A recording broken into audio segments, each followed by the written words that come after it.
All right, music fans, welcome back. Harmless Dave here, talking real music in real time for a few real people out there just like you, just like me. All right, before I get going, a really cool project from earlier this year, City of Lights, Before the Sun Sets. The theme of this album is to do the things that you should do with the people you love before it's too late. That's seriously the theme of this album. And I had a remarkable interview with Neal Austin. Sounds like a superhero. I think he might be because he wrote all of the material and came up with some really powerful melodic songs. He hired a great singer from another band. The band is called Odyssey Desperado. The singer is Manos Fatsis. Easy for me to say, but Manos can deliver vocally. If you like things like Vandenberg, Whitesnake, Michael Schenker Group, maybe a little bit of Rainbow in there. It tends to be a little bit more 80s oriented than any other decade, but really a tremendous band. If you know that other band I mentioned, Odyssey Desperado, this would go right alongside that. Really fantastic album, and probably will be in my top 20 for the year. And Neal Austin, one of the nicer people I've ever interviewed. So just a great project, and you should check it out. I've been checking out Twitter lately, and holy crap, Batman, here we go again. I went 24 hours, maybe even 48 hours without talking about Journey. But here I am again. I'm going to tell you what Neal Schon said on Twitter. And this is at least one, maybe two, possibly three holy crap Batmans and one I told you so. All right. So here we go. Two original founding members. I think my brother Greg Rolie should join us for the 2023 tour. What do you think, friends? He will spice it up, and we will have a great variety of songs to choose from. What would you like to hear from the 50th anniversary tour? So by the way, the tweet itself doing quite well. 1,367 likes, 87 retweets. Really amazing. People are like, absolutely, bring Gregg back. And while you're at it, bring back Ainsley Dunbar. All right. I don't know. I like Dean, but I'm sure Dean would move over. You could have both Ainsley and Dean up there, and I'm sure everybody would coexist and be happy. I don't know if he's going to ask Ross Valerie to come back for the 50th. And for those of you hoping for Steve Perry, here's what I'll say about that. There is a window, believe it or not, for Perry, but Neal Schon would have to say, look, which lawsuit is more important? Is the Kane lawsuit more important than the Perry lawsuit? I would say it is. And really what this is all about is Perry just trying to block what Neal is doing. So it's not really a lawsuit per se, but there are legal costs and fees and so forth in trying to keep Neal Schon from registering these song titles as trademarks. But if I'm Neal Schon, do I say, you know what? I'm not going to worry about it. Forget about the trademark issue. Let's have Steve Perry come back for the 50th anniversary. Let's just, heal the wounds and stop the madness and just come to grips with the fact that Steve Perry is a very shrewd businessman with great lawyers.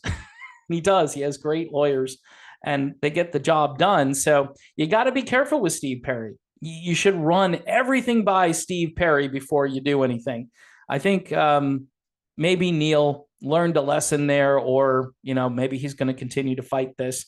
But I'm thinking, well, which lawsuit is more important? Which relationship is more important? Clearly, there's something else going on, and this is my theory since 2017. Jonathan Cain goes to the White House, and this dates back to the early days of this channel. And holy crap, Batman, all hell breaks loose. Neal Schon goes crazy on Twitter, and people are taking Neal Schon's side for the most part. Now, for those of you who like the 45th president of the United States, remember, I do like the economy we had in 2019. I liked the low interest rates. I liked the high employment. I liked the low inflation, good prices on things.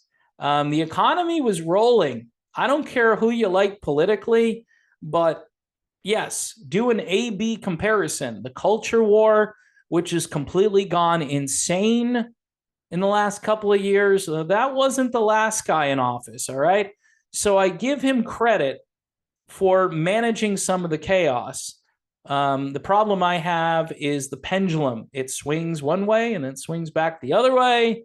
And then, you got to get somebody else in there to move it. And so until you clean up the top of the food chain, the people who are really controlling things, and those people are in our government and they're in other countries. All right. Until you control that, the president can only do so much. But anyway, getting back to 2017, so Kane goes to the White House and Neal Schon flips out. A couple of weeks ago, Kane goes to the Mar-a-Lago campaign kickoff, which is a little different than going to the White House. That's more of an endorsement. And Kane's other half was there as well. And so, again, it's risky from a political standpoint if you're in a band, and Kane said this. He said, we're not political. Journey is not political. That's from Jonathan Cain. All right. Neal Schon obviously doesn't want it to be political. And you can infer based on Neal's behavior that he doesn't like the 45th president of the United States. Okay. He may not like the guy who came after him. The problem for everybody is that it's like tribal warfare. All right. You show up at an event and if you're being, used to play Don't Stop Believin', by the way, that's the clip that I heard. And, my head blows up because, sitting Congress people shouldn't be singing the song. Everybody who's there singing this song and doing it with the keyboard player from the band, that's kind of sacrilegious to some degree. I mean, the song is bigger than the entire planet right now, most downloaded song in the world. And, people, I'm surprised Neal Schon didn't put out a tweet that said, hey, what are you doing using this? By the way, I'm surprised Steve Perry didn't put out a tweet saying, hey, you can't use this song at this political event. I mean, these people are crawling out of the woodwork. I mean, Tom Petty's estate was going after the candidate for governor in Arizona saying, nope, can't use, I won't back down, can't use it, nope. I don't know how much they can do to prevent it, but they can just vocalize their complaints, and we'll see what happens. I mean, most of the time, nothing really happens. I think it's good for the artist to some degree. People hear the song and then they go, hey, yeah, I want to download that. But most likely not. Most likely it's not going to be one of those things where, I have to have this song because I heard it at a political rally. So again, 2017, we had that breakdown, and we now have it again. So you've got the political stuff going on. You've got the credit card issue going on. And now you've got Neal Schon saying, my brother, Greg, we'd love to have you back for the 2023 tour. And by the way, this is stuff that people kind of throw around in chat rooms. Like, wouldn't it be great if Neal got Greg to come back? And here he is asking for Greg to come back to Journey. Now, the question is, will Greg accept the offer? Will he come back to Journey? I don't know. He did do those Journey Through Time gigs with Neal, and those gigs were off the hook. I was going to say off the charts, but they just went off really well. And the hardcore fans, again, a much smaller audience, keep that in mind. But hey, you're doing a 50th anniversary tour, so you're going to sell a lot of tickets to bigger arenas. The question is, will people miss John and say, where's John? Or will they be so happy to see Greg, they really won't care? It's an interesting question. Do people think that John, the way he does things these days, it's more like, a TV preacher?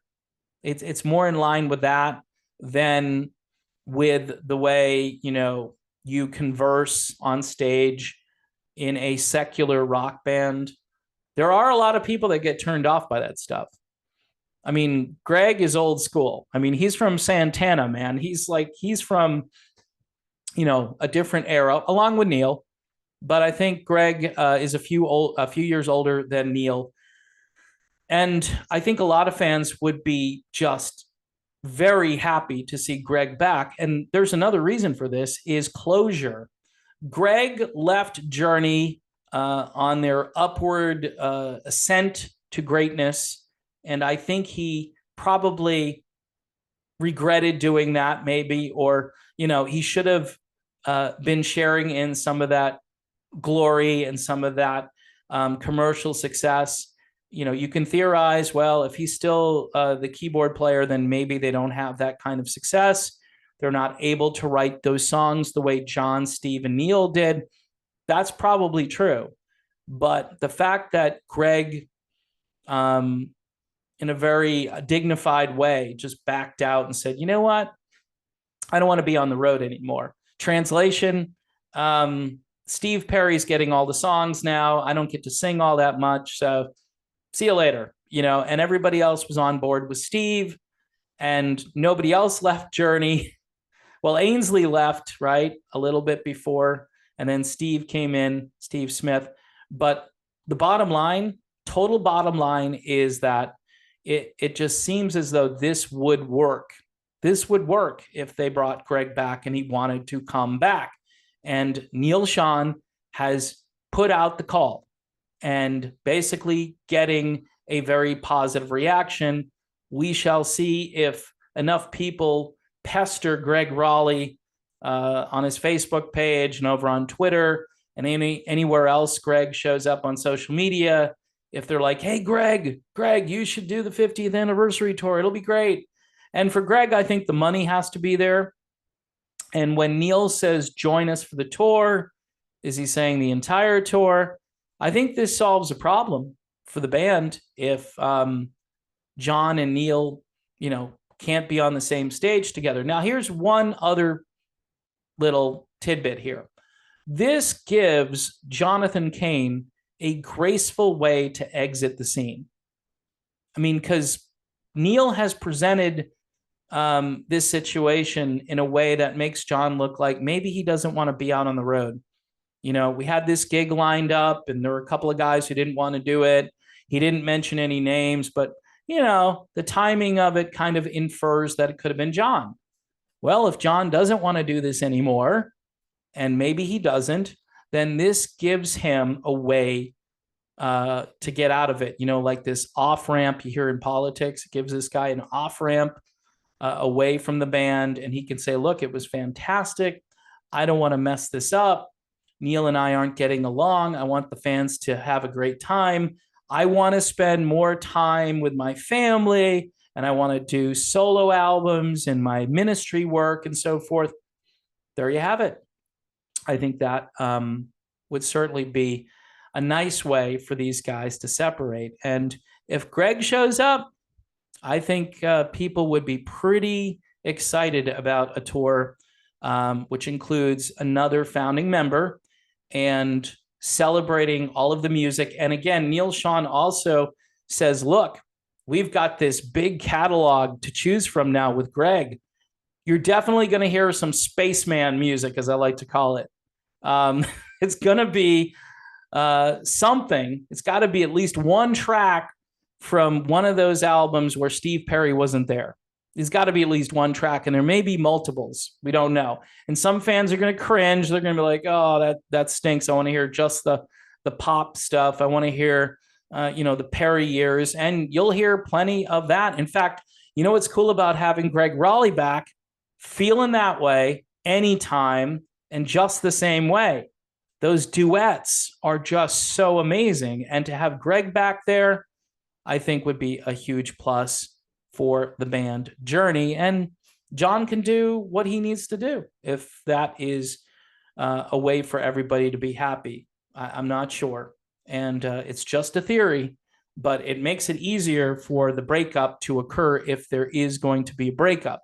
Neal Schon says, hey, I'm going to be there. People have said, hey, Neal, what about the tour? Neal says, I'm going to be there. So we shall see. I can't see how the tour doesn't happen with all the contracts out there and dates booked, and you got Toto opening up. It would be really tough to just cancel this. So I don't think it's going to get canceled. You know, you never know though. So, all right, before I go, one more time on City of Lights. Before the Sun Sets, just a fantastic album. Neal Austin and Manos Fatsis, both really talented gentlemen. And check this out, courtesy of Frontiers Music. And that's my video. Thanks for watching. Don't forget to subscribe. Hit the button if you want notifications on new videos. And Patreon, the holiday season of giving. If you can do $1 a month, that would be really helpful. All right, I'll be back soon. Stay tuned.